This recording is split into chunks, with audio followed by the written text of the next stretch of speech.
kematian yang buruk atau disebut dengan su'ul khatimati. Apa alamat-alamatnya dan apa penyebabnya, serta beberapa kisah yang disebutkan para ulama dan nasihat-nasihat para ulama agar kita tidak meninggal dalam posisi su'ul khatimah.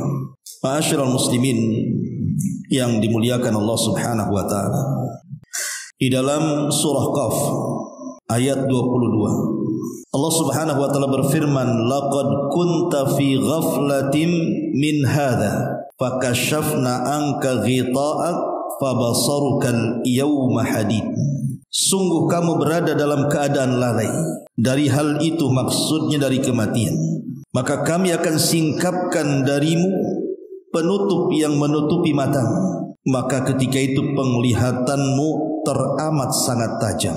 Surah Qaf ini, sebagian ahli tafsir mengatakan ini kondisi saat manusia sedang mengalami sakaratul maut, bahwa ketika di dunia mata kita ini terhalang dalam hal-hal kegaiban, kita tidak mungkin melihat malaikat, tetapi saat kematian Allah Subhanahu wa taala katakan fakashafna anka ghita'ak fabasarukal yawma hadid, maka kami, kata Allah, akan singkapkan daripadamu penutup yang menutupi matamu, maka penglihatan pada hari itu sangat tajam sekali. Artinya orang yang sedang sakaratul maut itu disingkap perkara-perkara gaib kepadanya. Ma'asyiral muslimin yang dimuliakan Allah Azza wa Jalla, ada beberapa tanda saat manusia itu menjelang ajalnya. Tanda yang pertama, ru'yal muhtadhir limalakil mauti, bahwa orang yang sedang sakaratul maut itu mampu melihat malaikat yang akan mencabut nyawanya. Fa in kana min ahli sa'adati fa innahu yara malakal mauti fi suratin hasanatin wa yara malaikatar rahmata bidal wujuhi ma'ahum akfanun minal jannati wa hanutun minal jannah yajlisuna minhum maddal basar thumma ya'ti malakul mauti fayajlisu inda ra'sihi fayaqul ya ayyatuhan nafsut tayyibah ukhruji ila maghfiratin minallahi wa ridwan. Jadi yang pertama, tanda-tanda orang itu menjelang ajal, dia sanggup melihat malaikat maut. Kalau memang yang meninggal ini dia orang yang akan mendapatkan kebahagiaan, min ahli sa'adah, maka dia akan melihat malaikat maut itu dalam bentuk yang sangat indah, dan dia akan melihat malaikat-malaikat rahmat yang wajah-wajah mereka sangat bersinar. Mereka membawa kain kafan dari sorga dan wangian dari sorga. Kemudian mereka pun duduk sejauh mata memandang. Kemudian dia pun membisikkan di telinganya, wahai jiwa yang baik, keluarlah kepada keridhaan Allah dan ampunannya. Ini kalau yang meninggal itu orang baik. Tetapi kalau yang meninggalnya orang jahat, ahli maksiat, wa amma in kana min ahli saqawati fa innahu yara malakal mauti fi suratin ukhra wa yara malaikatal adzabi sudal wujuhi ma'ahum akfanun min narin wa hanutun min nari thumma ya'ti malakul mauti wa yajlisu inda ra'si wa yubashshiruhu bi sakhatillahi wa ghadabi fayaqul ukhruji ayyatuhan nafsul khabithah abshiri bi sakhatin minallahi wa ghadabi. Adapun kalau yang meninggal ini bukan orang baik, ahli maksiat, banyak melakukan kejahatan, maka dia akan melihat malaikat maut itu dalam bentuk yang lain, dalam bentuk yang menakutkan, dan dia melihat malaikat azab dengan wajah yang hitam seram. Kemudian mereka membawa kain kafan dari neraka dan bau busuk dari neraka. Kemudian malaikat pencabut nyawa akan duduk di samping kepalanya dan akan menghabar gembirakan dengan kemurkaan Allah dan kemarahannya, seraya mengatakan, wahai jiwa yang buruk, keluarlah kepada kemarahan Allah dan murkanya. Begitulah gambaran orang-orang yang sedang sakaratul maut. Fakashafna anka ghita'aka al-yawm fabasaruhu yawma hadid, di mana Allah Subhanahu wa taala mengatakan, maka kami singkapkan darimu penghalang-penghalang, di mana fabasarukal yauma hadid, matamu pada hari itu sangat tajam, mampu menyingkap tabir-tabir kegaiban.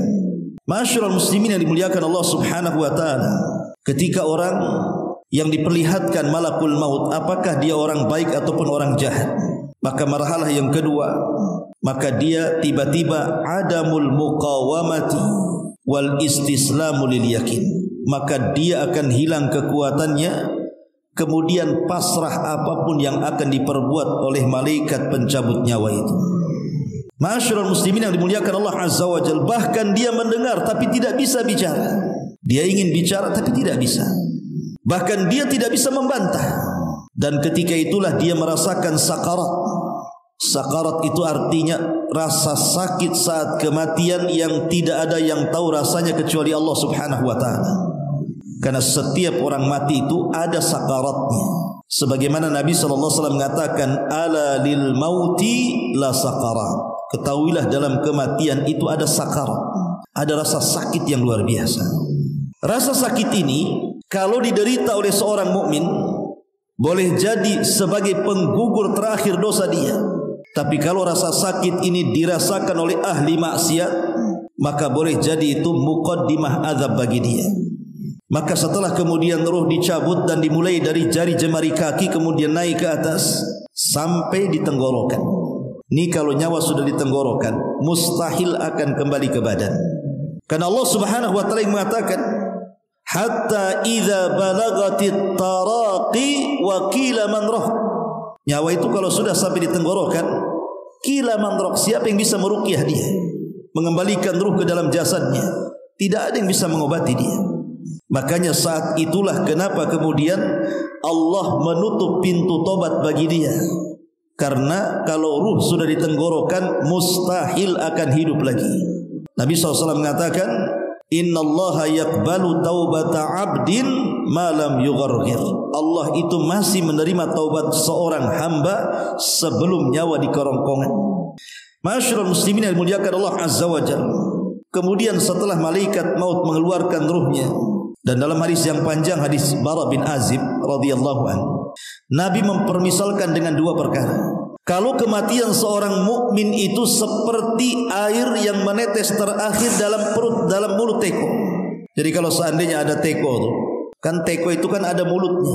Kalau seandainya air itu memenuhi teko kemudian kita tuangkan, tentu airnya akan deras keluar. Tapi kalau dalam teko itu air tinggal satu tetes, kemudian kita tuangkan, maka air itu akan berjalan dengan pelan sampai tergantung di mulut teko. Itulah permisalan kematian seorang mukmin, pelan-pelan tapi pasti. Tapi kematian seorang kafir, Nabi SAW mempermisalkan kasafud. Safud itu seperti pisau bengkok, cerulit bahasa kita, yang dimasukkan kepada bulu-bulu kambing wol, kemudian disiram dan bulu-bulu itu menempel di safud tadi, kemudian ditarik dengan paksa. Apa yang terjadi? Bisa merontokkan bulu-bulu wol itu. Itulah yang dirasakan kalau dia orang kafir. Maka kematian saat dicabut roh itu seperti itu, meretakkan seluruh persendian dan pertulangan dia, dan dia akan merasakan sakit yang tidak ada yang tahu kecuali Allah Azza wa Jalla. Ma'asyiral muslimin yang dimuliakan Allah Azza wa Jalla, adapun alamat kalau dia sudah meninggal, pertama lihat matanya. Kalau ada orang yang meninggal, pamannya antum ini berdua, kemudian melihat ada orang yang tergeletak di jalan, entah kecelakaan entah apa, perhatikan matanya. Kalau matanya terbelalak ke atas, berarti dia sudah mati. Kalau matanya melotot ke atas, berarti orang ini sudah mati. Karena Nabi SAW yang mengatakan, innar ruha idza qubidha tabi'ahul basar. Ruh ini kalau dicabut, maka mata pandangannya akan mengikutinya. Makanya setiap orang mati itu pasti melotot ke matanya. Makanya disunahkan untuk ditutup supaya tidak menakuti orang. Jadi kalau sudah melotot ke atas, ini sudah mati orang ini. Kemudian ciri yang kedua, inhiraful anfi anil yamin washimal, atau hidungnya seolah-olah tidak ada tulang lagi. Mungkin dia miring ke kanan, miring ke kiri. Kalau kita masih hidup, masih mancung kan, mau di ditarik ke kanan pun tetap dia ke tengah lagi. Tapi kalau seorang mati umpamanya antum hidungnya dibelokkan ke kanan, dia akan belok dia, atau ke kiri, ya ke kiri terus dia, karena sudah tidak ada lagi rohnya. Lihat orang mati itu ya, kalau antum periksa ada orang kecelakaan, lihat matanya. Habis itu antum dorong hidungnya, kok dia ke sebelah kiri saja, ada mati itu.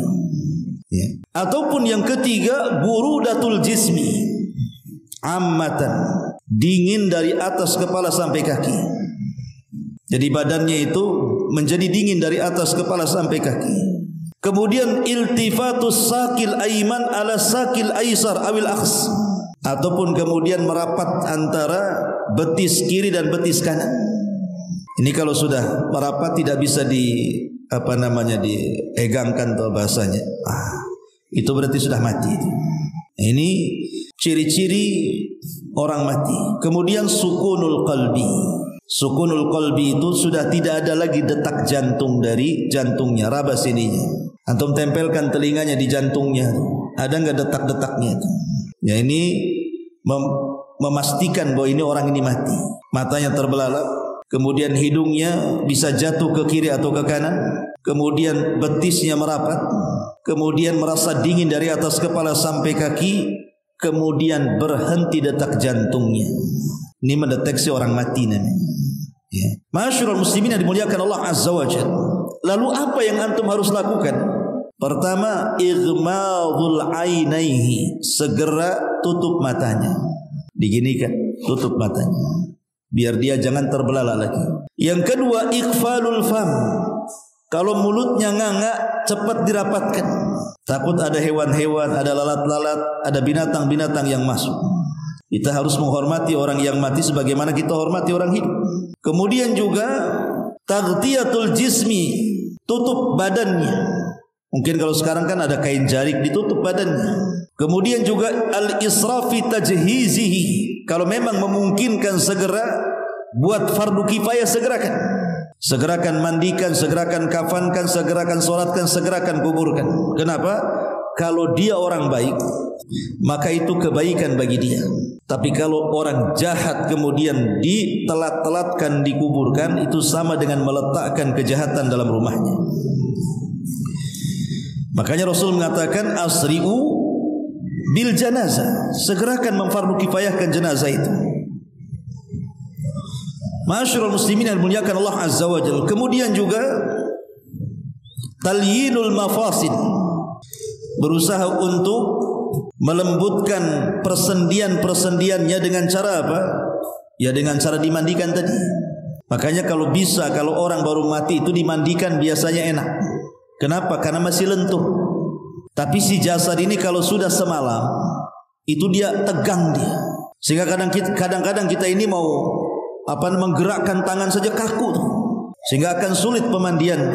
Makanya minimalnya jenazah itu kalau sudah meninggal, kenapa harus menunggu saudaranya kadang-kadang 1 hari 1 malam? Apa manfaatnya coba? Enggak ada manfaatnya. Manfaat dia adalah berdoa untuk si mayat, bukan menunggu si mayat.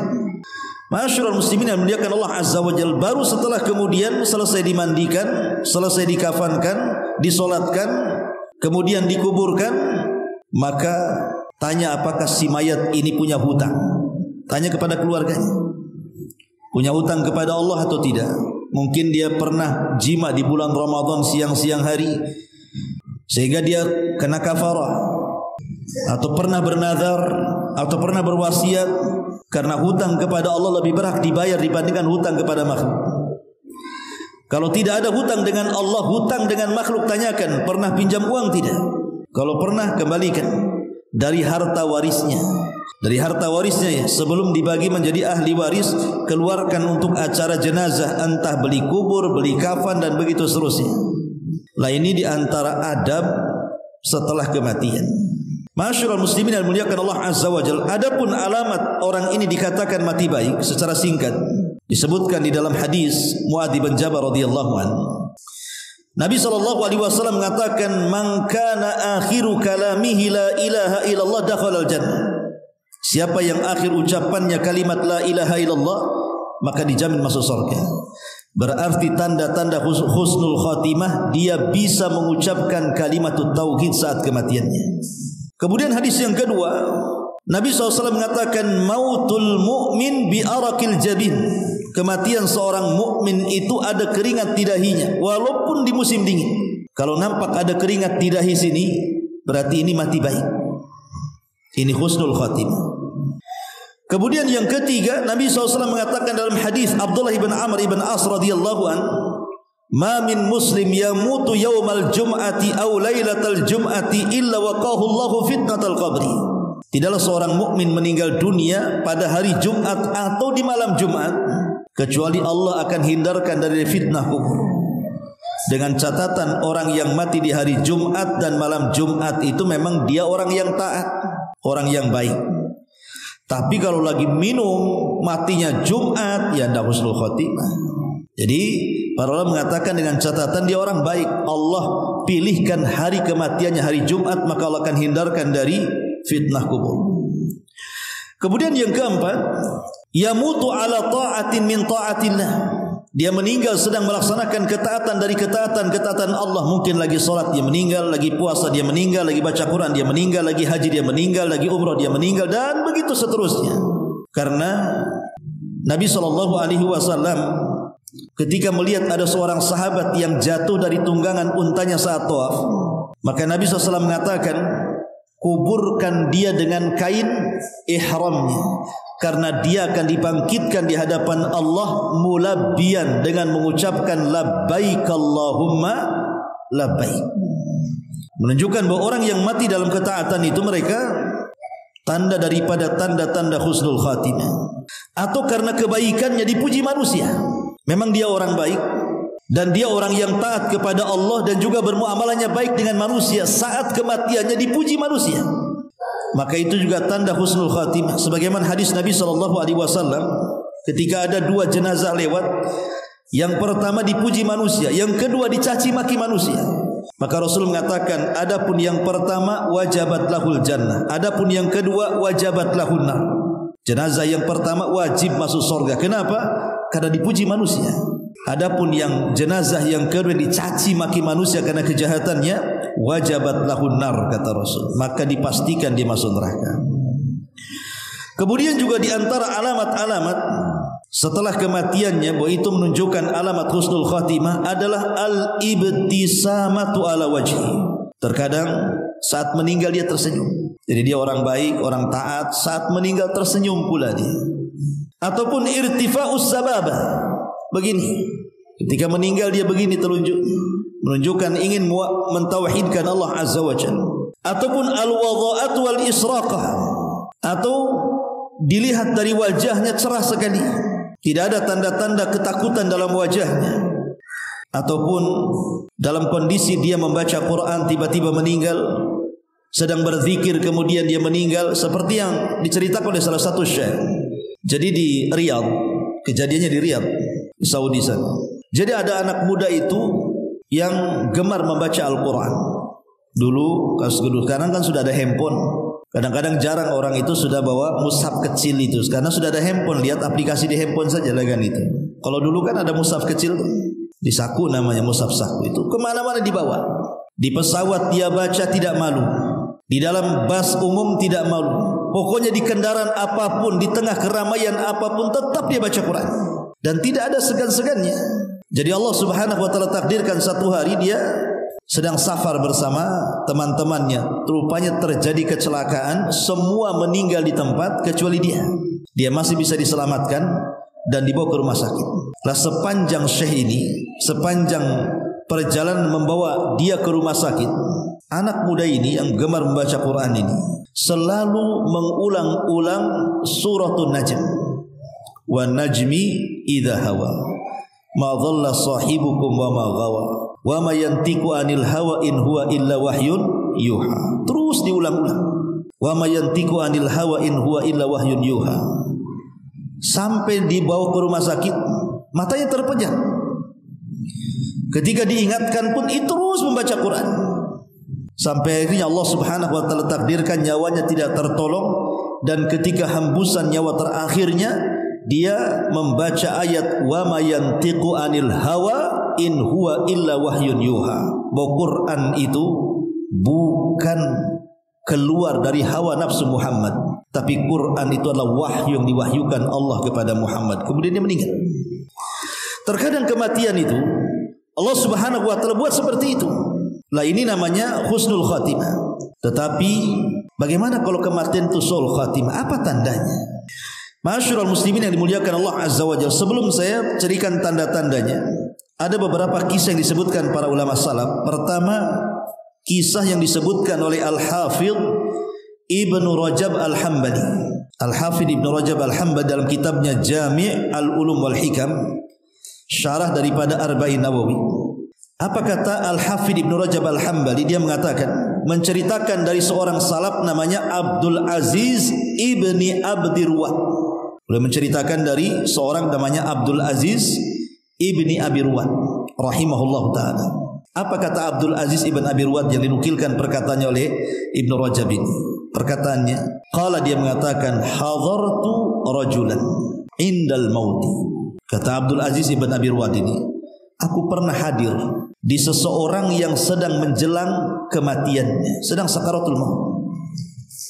Yulakkinu bisyahadati, dia pun sedang ditalkin, diejahkan padanya dengan kalimat syahadat, la ilaha illallah. Wahai fulan, katakan la ilaha illallah. Wahai fulan, katakan la ilaha illallah. Faqala fi akhiri maqal, tiba-tiba setiap dia disuruh untuk mengucapkan kalimat la ilaha illallah, dia mengatakan apa? Kafartu billadzi taqul. Kafartu billadzi taqul. Aku kufur dengan apa yang kau ucapkan itu. Aku kufur dengan apa yang kau ucapkan. Dia kufur dengan kalimat la ilaha illallah. Kemudian dia mengatakan, wa ma tanfa'uni kalimatu la ilaha illallah. Lalu apa manfaatnya kalimat itu untukku, katanya. Kemudian dia pun meninggal dunia. Abdul Aziz Ibn Abi Ruwad ini penasaran, kenapa dia bisa ngomong begitu? Ketika ditalkin, katakan ya fulan la ilaha illallah, dia mengatakan aku kufur dengan kalimat itu. Apa gunanya kalimat itu untukku? Jadi Abdul Aziz Ibn Abi Ruwad ini, kata Al-Hafidh Ibn Rajab Al-Hambali, dia mencari-cari tahu kepada keluarganya, kenapa kematiannya sampai seperti itu. Rupanya keluarganya bercerita, fa'idha huwa mudminul khamri. Rupanya semasa hidupnya dia itu gemar minum minuman keras, gemar narkoba, minuman keras. Rupanya Allah buat kematiannya seperti itu. Na'udzubillah. Ini namanya su'ul khatimah. Ini kisah yang pertama disebutkan oleh Al-Hafidh Ibnu Rajab Al-Hambali.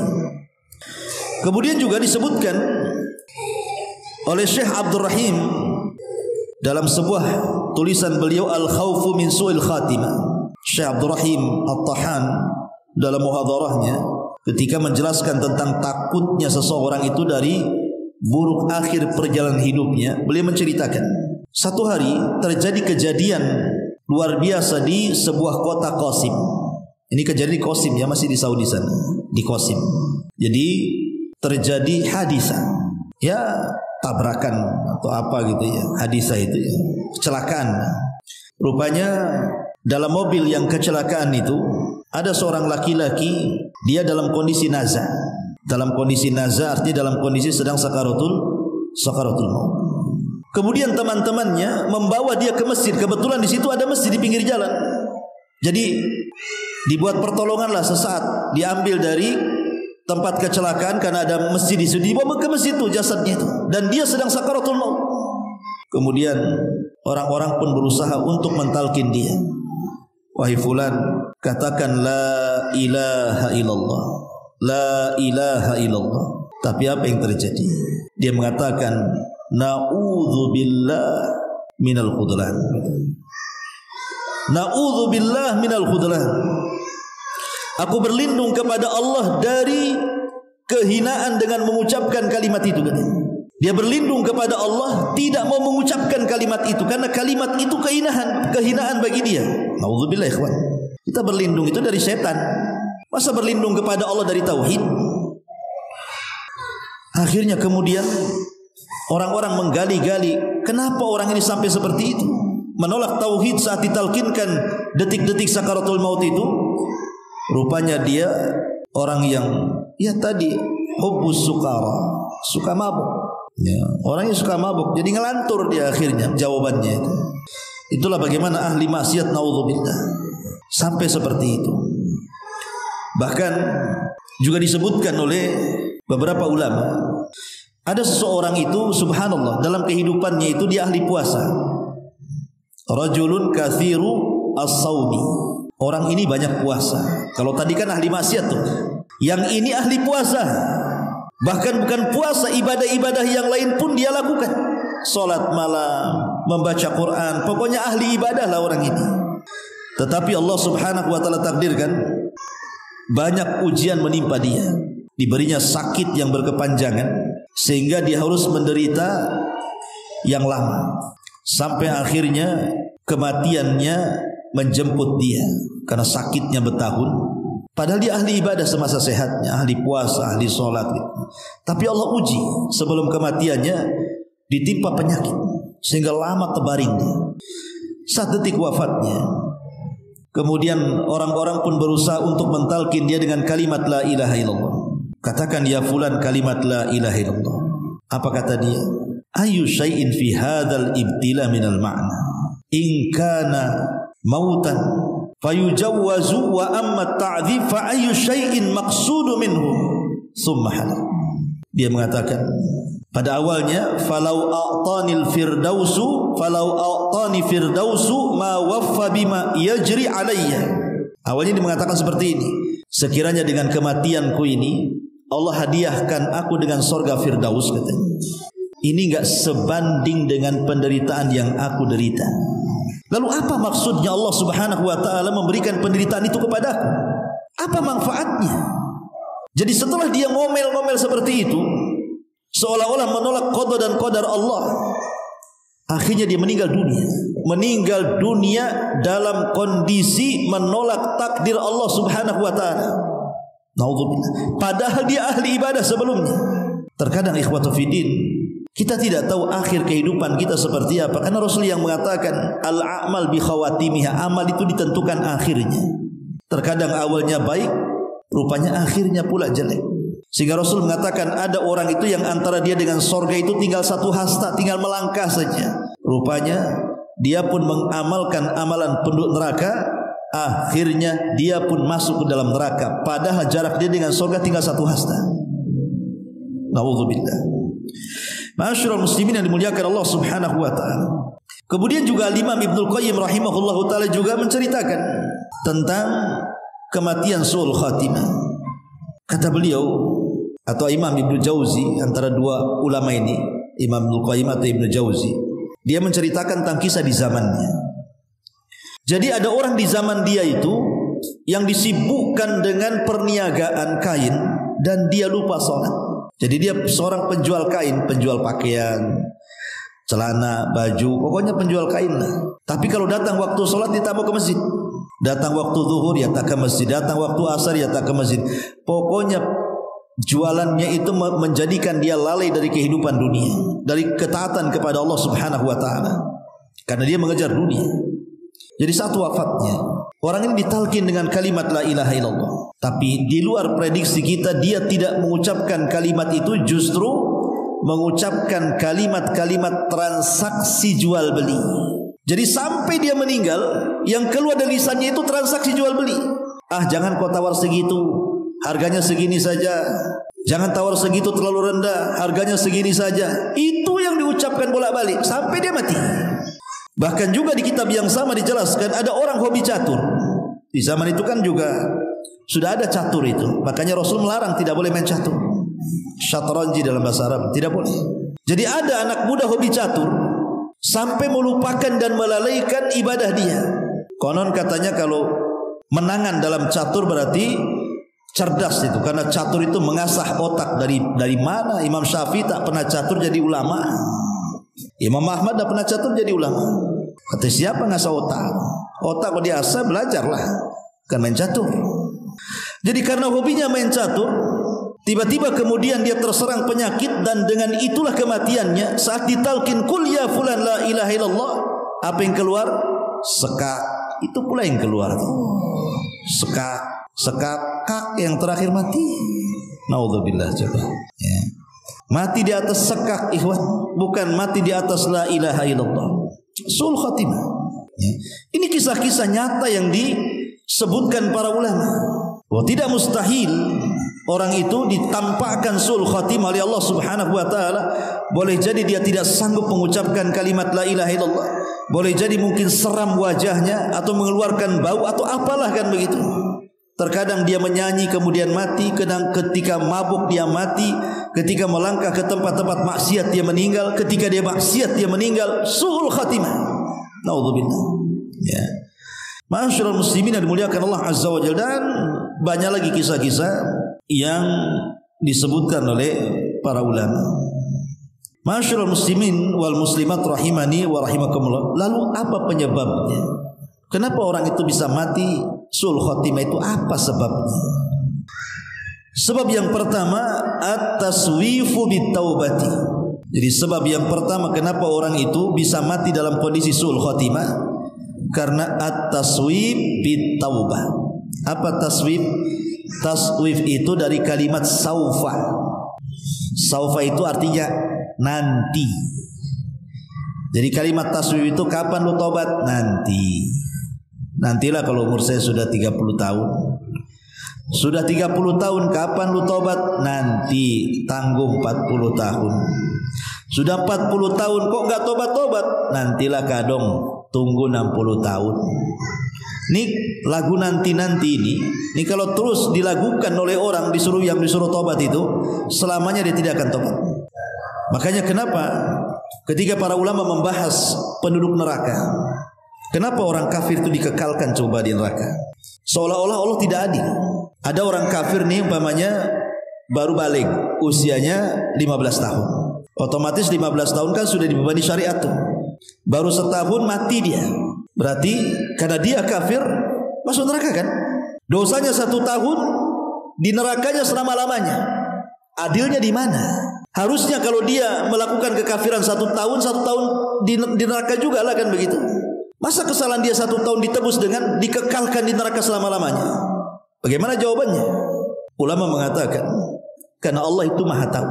Tahu kalau seandainya orang-orang kafir ini dikembalikan kembali dari neraka ke dunia, pasti mereka kafir lagi. Sebagaimana Allah mengatakan, "Lau ruddu la'adu limanuhu anhu." Kalau mereka dikembalikan dari neraka ke bumi, pasti kufur lagi. Logikanya seperti ini. Kapan antum tobat? Nantilah Ustaz, tunggu 40 tahun. Usia sudah 40 tahun Allah kabulkan tuh. Ada juga yang kemudian sebelum 40 tahun dia meninggal, tapi ada juga yang dikabulkan oleh Allah sampai 40 tahun. Kemudian kita katakan dulu kamu usia 20 tahun, kalau sudah 40 tahun mau tobat. Sekarang sudah 40 tahun, kenapa kau tak tobat? Nantilah nunggu. Itulah sama dengan orang kafir yang masuk neraka. Dia janji, ya Allah, kembalikan kami ke dunia katanya. Oke, Allah kembalikan ke dunia. Apakah menjamin setelah dia kembali ke dunia itu dia akan bertobat dan betul-betul taubatan nasuha? Belum tentu. Bisa jadi balik lagi kepada kekafirannya. Sama dengan orang yang bercita-cita ingin tobat 40 tahun sudah dikabulkan, sampai 40 tahun tak tobat-tobat juga kan begitu. Itu logikanya seperti itu. Maka taswif ini bahaya. Menanti-nanti tobat ini bahaya, karena orang yang menanti-nanti tobat ini justru dia mati dalam kondisi masih menanti tobat, tidak tobat-tobat. Ya. Yang kedua, hubbul maksiati, senang dengan maksiat. Orang kalau senang dengan maksiat, maka dipastikan akan sulit untuk mendapatkan predikat husnul khotimah. Dipastikan dia husnul khotimah kalau dia tidak segera meninggalkan maksiat. Kenapa? Karena Rasul yang mengatakan yub'atsu kullu 'abdin 'ala ma mata 'alaihi. Manusia itu akan dibangkitkan sesuai dengan kebiasaan sebelum matinya. Jadi kalau seandainya kebiasaan sebelum matinya dia memang ahli ibadah, ahli taat, betul-betul melaksanakan perintah, fasanu yassiruhu lil yusra. Allah mudahkan jalannya. Insyaallah dia mengakhiri kehidupannya dengan husnul khatimah. Tapi kalau kebiasaan hidupnya itu maksiat sana sini, maka dipastikan fasanu yassiruhu lil usra. Bukan jalan mudah yang Allah mudahkan, jalan sulit Allah sulitkan lagi. Bisa jadi diakhiri dengan kematiannya. Karena ada istilah bahwa orang meninggal itu sesuai dengan kebiasaan hidupnya. Kalau kebiasaan hidupnya ahli maksiat, maka mati di atas maksiat. Kalau kebiasaan hidupnya taat, maka mati di atas kemaksiat, di atas ketaatan kepada Allah Subhanahu wa taala. Begitulah kata para ulama. Dan ketika manusia dibangkitkan juga seperti itu. Ini yang kedua. Yang ketiga, fasadul mu'taqad, rusaknya akidah. Rusaknya akidah. Saya baru lihat YouTube. Isinya apa? Isinya Islam Pancasila. Kami memilih Islam Pancasila karena kami tidak seperti Islam yang lain yang mengejar sorga. Justru kami menolak sorga, kata. Dia tolak sorga. Lihat di YouTube. Di tengah-tengah orang mengejar sorga, kami Islam Pancasila, katanya, kami justru menolak sorga karena kami hanya menginginkan apa? Keredoan atau apa istilahnya. Kami tidak menginginkan sorga dalam beramal. Ikhwan, bagaimana tidak mengharap sorga? Nabi SAW yang mengatakan, "Idza sa'altumullaha fas'alul firdausa, fa innahu a'lal jannah wa fawqahu arsyur rahman." Apabila engkau meminta sorga, mintalah sorga yang paling tinggi, sorga Firdaus. Hadis ini menunjukkan apa? Kita disuruh minta sorga. Kita disuruh minta sorga, mengharap supaya kita masuk sorga. Bagaimana kemudian dia menolak sorga kan gitu? Karena kami ini ibadah bukan mengharap sorga. Ya betul, memang ibadah kita mengharap Allah.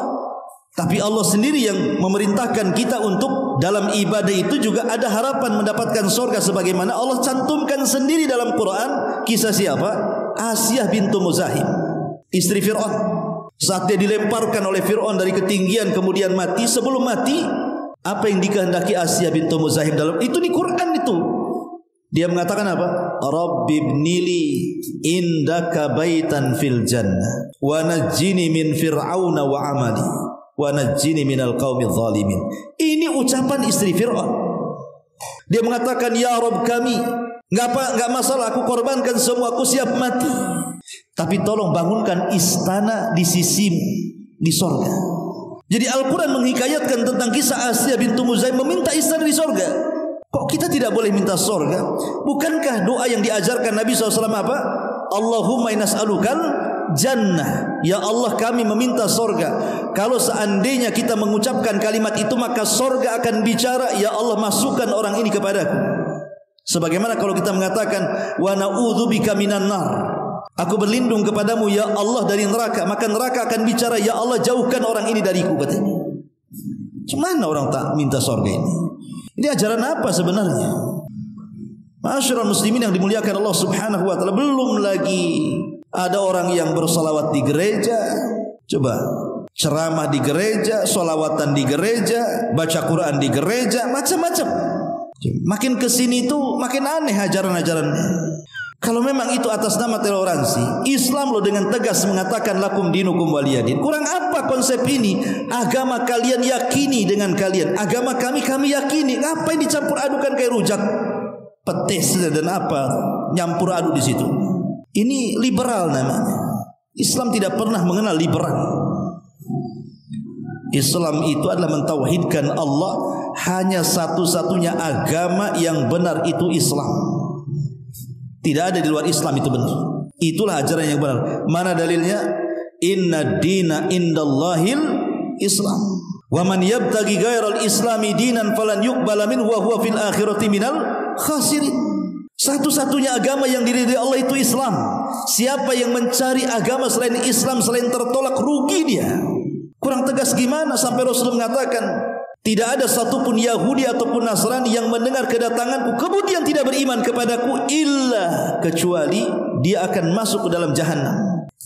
Asyraf, dan banyak dalil Quran dan Sunnah yang menunjukkan bahwa tidak semua agama itu benar. Yang benar itu cuma Islam. Karena ada orang yang mengatakan semua agama benar. Agama itu bagaikan jalan. Banyak jalan menuju Roma. Nanti juga kalau jalan dari sini sana sini, intinya sampai di Roma, katanya. Nanti juga begitu. Mungkin kamu dengan cara seperti ini, agama ini menuju surga, yang ini dengan cara ini menuju surga, yang ini dengan cara ini menuju, nanti sama-sama ketemu di surga kok katanya. La ilaha illallah. Beda kita dengan Nasrani, beda kita dengan Yahudi. Kita ini agama tauhid. Nasrani menuhankan Isa, menganggap Isa Tuhan, menganggap Isa satu di antara 3 Tuhan, dan menganggap Isa adalah anak Tuhan. Macam mana mau disamakan? Yahudi mengatakan Uzair anak Allah. Tidak ada itu. Maka ketika rusak akidah, kemudian dia meninggal su'ul khatimah. Maka ini ciri-cirinya. Ketika fasadul mu'taqad, keyakinan rusak, maka kalau dia meninggal, maka dia meninggal di atas su'ul khatimah. Ya. Masyarul muslimin yang dimuliakan Allah Azza wa Jalla, Islam itu cuma satu. Tidak ada Islam Pancasila. Nanti Islam NKRI lagi. Apalagi nanti sebutannya. Islam ya Islam, selesai. Dan Islam mengatur bagaimana kita harus NKRI, sudah ada ajarannya dalam Quran, dalam sunnah itu. Kita tidak boleh memberontak, kita harus taat, dan begitu seterusnya. Sudah diatur semuanya.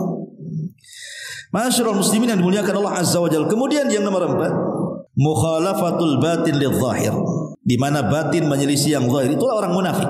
Kalau mati di atas kemunafikan, su'ul khatimah. Ataupun al-inkibabu ala dunya wal i'rad anil akhirah, terlampau mengejar dunia, meninggalkan akhirat. Maka ini bisa kematiannya su'ul khatimah. Kemudian juga yang nomor 4, al-udul anil istiqamah, keluar dari istiqamah, tidak mau istiqamah, keluar dari istiqamah. Maka ini juga penyebab su'ul khatimah. Masyarul muslimin yang dimuliakan Allah Subhanahu wa taala. Ada beberapa ucapan ulama salaf. Pertama, Sufyan Ats-Tsauri. Dijelaskan baka Sufyan Ats-Tsauri rahimahullahu taala lailatan ila sabahi. Satu hari Sufyan Ats-Tsauri rahimahullahu taala pernah menangis dari malam sampai waktu pagi. Semalam suntuk dia menangis. Falamma asbaha qila lahu, ketika di waktu pagi datang dikatakan kepadanya, wa mayyubkika ya imam, apa yang membuat anda menangis semalam hari wahai imam? Apa kata Sufyan Ats-Tsauri? Az-dzunubu az-dzunubu, dosa, dosa dan dosa. Aku memikirkan dosa. Kemudian dia mengatakan, az-dzunubu ahwan min hadza, walakin abki min khaufil khatimati. Tapi ada perkara yang aku tangisi melebihi dosa. Kata Sufyan Ats-Tsauri, dengan memikirkan dosa saja aku sudah sedih. Tapi ada perkara yang aku takutkan jauh dibandingkan dosa. Apa itu? Su'ul khatimah. Aku takut kalau Allah takdirkan aku mati, Allah akhiri kematianku dengan kematian yang buruk. Lihat bagaimana Sufyan Ats-Tsauri mengatakan seperti itu. Kemudian juga Imam Al-Ghazali rahimahullahu taala dia mengatakan, al-khatimatu ghairu ma'lumatin. Kata Imam Ghazali, akhir kehidupan manusia itu tidak tahu. Tidak ada yang tahu. Ghairu ma'lumah. Tidak ada yang tahu. Karena akhir kehidupan manusia itu Allah rahasiakan. Kenapa Allah rahasiakan? Supaya kita persiapan. Dan persiapan terbaik adalah watazawwadu fa inna khaira zadi taqwa. Berbekallah kalian, karena sebaik-baik bekal adalah takwa Allah Azza wa Jalla. Bertakwa, melaksanakan perintah dan menjauhi larangan. Kemudian juga Al-Hafidh Ibnu Al-Jauzi rahimahullah taala mengatakan, lin nufusil khirati alamat. Salah satunya dia mengatakan al-ihtiqaru lil amal. Salah satu penyebab orang itu su'ul khatimah ketika dia meremehkan untuk melakukan amal saleh. Malas sholat, malas puasa, malas baca Quran, malas ke majelis ilmu, malas semuanya.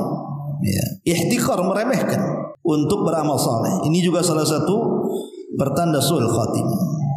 Kemudian juga Syekh Shalih Al-Fauzan hafizahullah tadi mengatakan al-a'mal bi khawatim. Amal itu ditentukan akhirnya.